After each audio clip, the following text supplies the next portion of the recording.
Okay, so good evening po.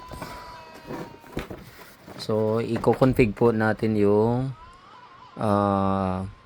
Ruigi RG RAP 52 OD. Ayan. So, i-configure po natin ito as access point para sa mga piso Wi-Fi. Ayan. So, yung kailangan po para ma-configure itong Ruigi RAP 52 OD ay yung kanyang PoE. So, ito po yung PoE. Yung PoE niya is 24 volts, 0.5 amperes. Ayan. Tapos, kailangan din po ng dalawang LAN cable. Ayan. Yung mga cable po, kahit magkakaiba yung kulay po, o kahit anong kulay po, basta mayroon na ng mga RG45. Ayan. Ang bawat dulo, mayroong RG45. Ito siya. Ang dulo niya ito. So, iba-iba kasi yung kulay din ng mga LAN cable. Okay lang po kahit ano, basta gumagana. Okay. Tapos, syempre, yung outlet. So, yan po yung outlet. So, tara, simulan na natin yung pag-configure ng Ruigi RAP 52 OD. Ayan. Sige. So, unbox natin yung Ruigi.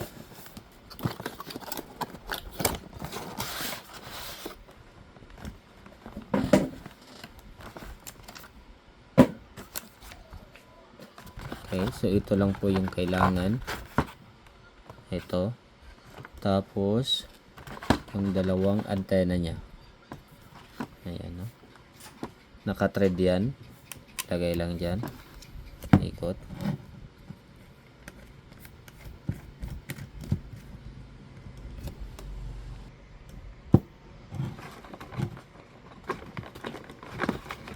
Tapos, yung isa naman. Ayan, may thread ulit yan. Lagay lang natin.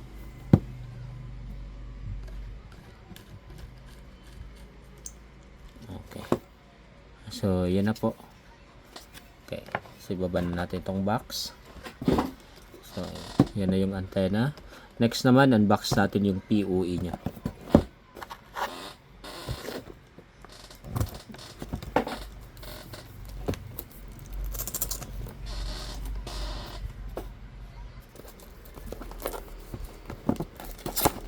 Ayan.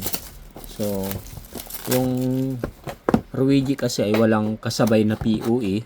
Kaya bumili tayo ng TP-Link na compatible para sa Ruigi RAP 52 OD. So, ito po yung compatible para sa Ruigi natin.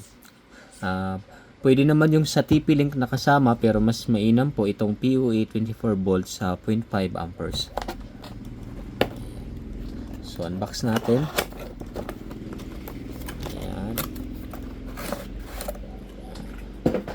So, ito naman po yung kailangan natin. Tapos, syempre, yung kanyang plug. Ayan. Yan, ilalagay yung RG45. Dito naman yung power cord.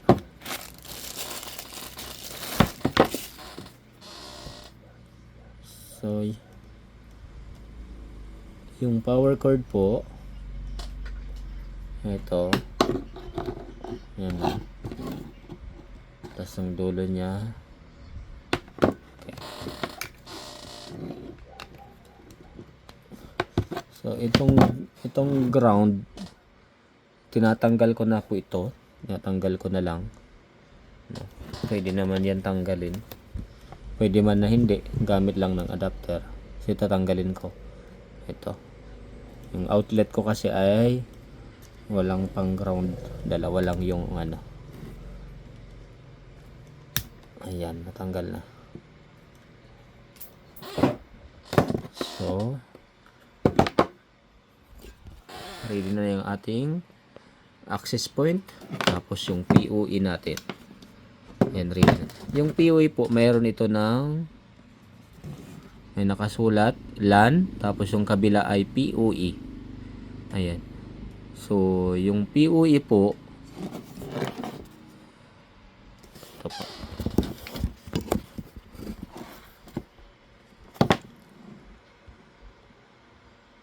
Hindi masyado makita. Ayan, ayan po. Yung PUE, papunta po yan sa antena. Ilagay natin. PUE. Take note po, may sulat yan, PUE. Ayan. So, yung tainga niya dito sa baba. Ayan. So, nakalagay niya. Yung dulo niya naman, papunta dito sa Ruigi. Ayan. Tapos, yung isang cable naman, tanggalin natin. Dito to sa LAN. Yan po, may sulat na LAN. Ayan. Tapos, yung dulo naman niya, yan, yung dulo niya, lagay natin sa internet. Lagay nga sa internet. Doon. Sa mga router nyo, sa PLDT, Converge, Charles, or kahit anong ISP ninyo. Ayan po.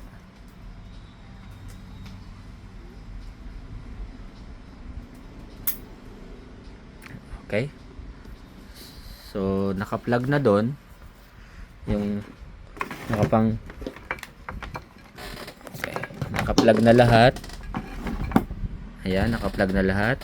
Antena, papunta dito sa PUE adapter natin. Ayan o, may sulat na PUE. Tapos yung isang cable naman, LAN, papunta dun sa internet. Okay. So, isaksak na natin sa ayan, outlet. Ayan. So, ganyan po yung mangyayari. Magbi-blink po yan. Kapag tumigil na po yan mag-blink, yan, pwede na po tayo mag-start mag-configure. Okay, so tumigil na po yung blink ng indicator light. Naka-steady light na siya. So, mag-start na tayong mag-configure. So, ito ang gagamitin nating cellphone para sa pag-configure ng Ruigi. May password. Ayan. So, punta tayo sa Wi-Fi. Ayan. So,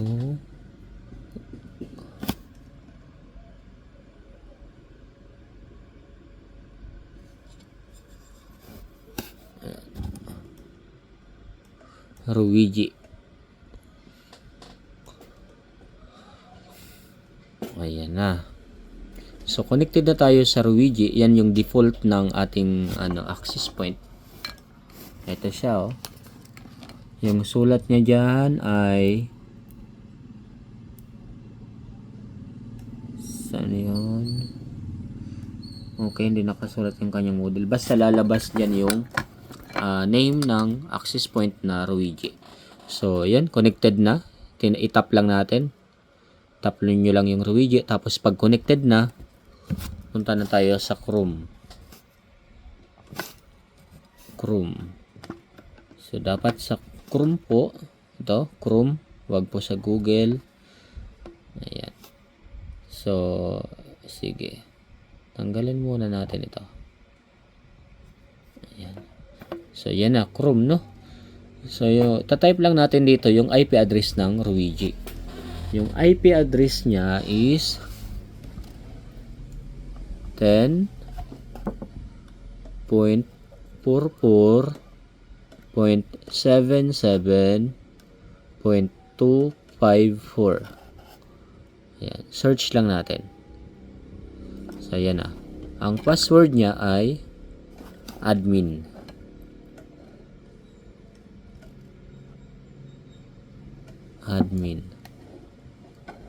Ayan. So, click lang natin yung login. Ayan.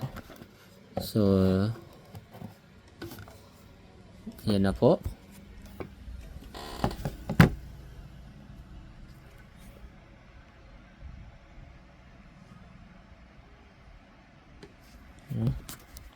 Okay, malabo. So, start set up lang. Ayan, pinutin natin start set up. Okay. Tapos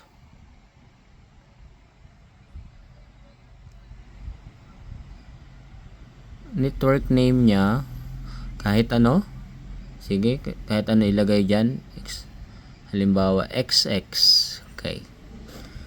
SSID niya halimbawa singan niya tester piece wifi.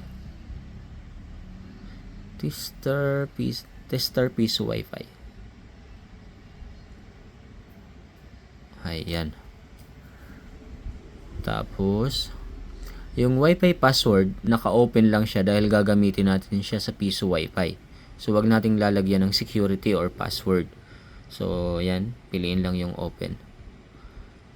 Yung management password, mayroon siya ng asterisk, so required, kailangan may management password. So tandaan po natin ang management password na ilalagay.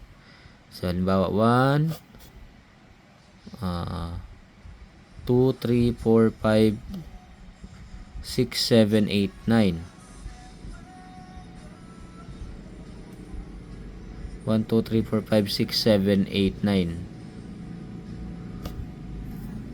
contains at least 3 characters of uppercase and lowercase letters and numbers. So kailangan may uppercase and lowercase. Tapos dapat di bababa sa 8 digits. So gawin nating password ang admin 1 2 3 4 5. Ayan. So gumana ang admin 1 2 3 4 5. So, yan po yung management password. Bahala kayo kung ano ilagay nyo. Basta wag kalimutan. Okay? So, baba na tayo. Country. Country, region. Ayan, napin natin ang Pilipinas. Ayan. Tapos, time zone. Asia, Manila. Ayan na. Tapos, pindutin na natin ang create network and connect. Ayan. Delivering configuration.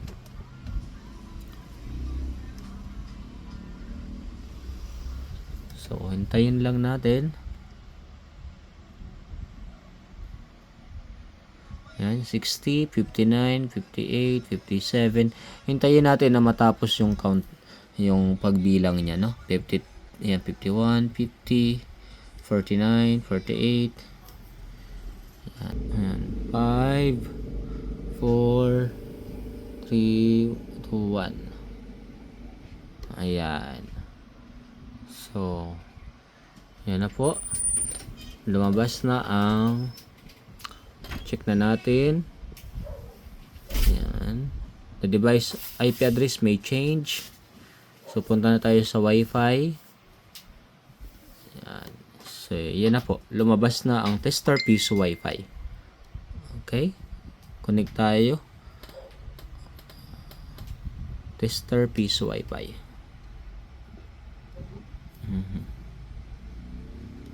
Ayan. So, connected na. Ayan.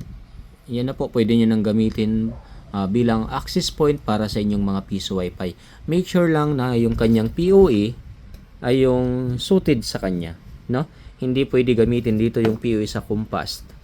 Yung sa TP-Link EAP110, pwede naman siya pero madaling masira yung PoE sa TP-Link EAP110 kung gagamitin natin dito sa Ruigi. Okay. So, mas maganda yung sa EAP225 na PoE. Okay. Same lang sila ng volt, 24 volts. Pero yung amperahe niya, 0.25 lang sa EAP110. Samantala itong sa EAP225 is 0.5. So, mas mataas itong sa EAP225. Kaya ito yung ginagamit ko para dito sa Ruigi. So, okay. So, may tumatawag customer na kailangan ng support. Yan. So, yun lang po para sa configuration ng Ruigi RAP 52OD. Yan. So,